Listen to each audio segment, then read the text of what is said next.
प्रधानमंत्री डॉक्टर मनमोहन सिंह ने आज आयोजित प्रेस वार्ता में कहा कि हम विधानसभा चुनाव परिणामों पर विचार करेंगे और उचित सबक लेंगे। उन्होंने कहा कि भारत सहित सभी उभरती अर्थव्यवस्थाओं में पिछले 1-2 सालों से नरमी का दौर चल रहा है। प्रधानमंत्री ने पिछले 9 सालों में उच्चतम वृद्धि दर का उल्लेख करते हुए कहा कि हम बेहतर दौर की ओर आगे बढ़ रहे हैं।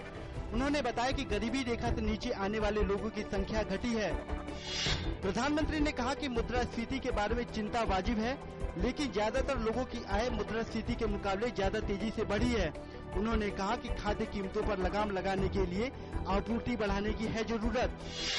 प्रधानमंत्री पद के मुद्दे पर डॉक्टर मनमोहन सिंह ने कहा कि अगले कुछ महीने में चुनाव के बाद नए प्रधानमंत्री को कामकाज सौंप देंगे। उन्होंने कहा कि हम उचित समय पर कांग्रेस के प्रधानमंत्री पद के उम्मीदवार की घोषणा करेंगे। प्रधानमंत्री ने कहा कि सरकार वृद्धि में सुधार, उद्यम को प्रोत्साहित करने, रोजगार बढ़ाने और गरीबी दूर करने की अपनी नीतियों को लागू करना जारी रखेंगे। उन्होंने कहा कि यूपीए के सत्ता में वापस आने पर वह खुद को प्रधानमंत्री पद की दौड़ से अलग कर लेंगे। उन्होंने बताया कि राहुल गांधी में प्रधानमंत्री पद का उम्मीदवार बनने की उल्लेखनीय क्षमताएं हैं। प्रधानमंत्री ने कहा कि हाल के विधानसभा चुनाव में लोगों के कांग्रेस के खिलाफ होने का एक कारण महंगाई रहा। उन्होंने कहा कि भ्रष्टाचार के आरोपों पर विपक्ष के निजी स्वार्थ थे और मीडिया, कैग तथा अन्य पक्षों ने कई मौकों पर इसे हवा दी। प्रधानमंत्री ने बताया कि उन्होंने कोयला ब्लॉक आवंटन में पारदर्शिता पर जोर दिया था। प्रधानमंत्री ने कहा कि उन्हें इस बात का खेद है कि सच्चर समिति की सिफारिशों के कार्यान्वयन का लाभ सभी लोगों तक नहीं पहुंच पाया। प्रधानमंत्री ने यह भी कहा कि उन्होंने पूरी प्रतिबद्धता और ईमानदारी से देश की सेवा की है।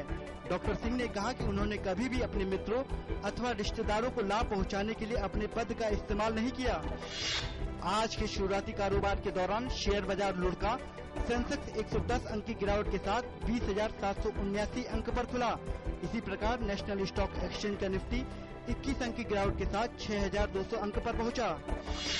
अंतरबैंक विदेशी मुद्रा विनिमय बाजार में रुपया आज शुरुआत में डॉलर के मुकाबले 15 पैसे की गिरावट के साथ 62.41 प्रति डॉलर पर आ गया। कल के कारोबारी सत्र के दौरान डॉलर की तुलना में रुपया 36 पैसे कमजोर होकर 62.26 प्रति डॉलर पर बंद हुआ था।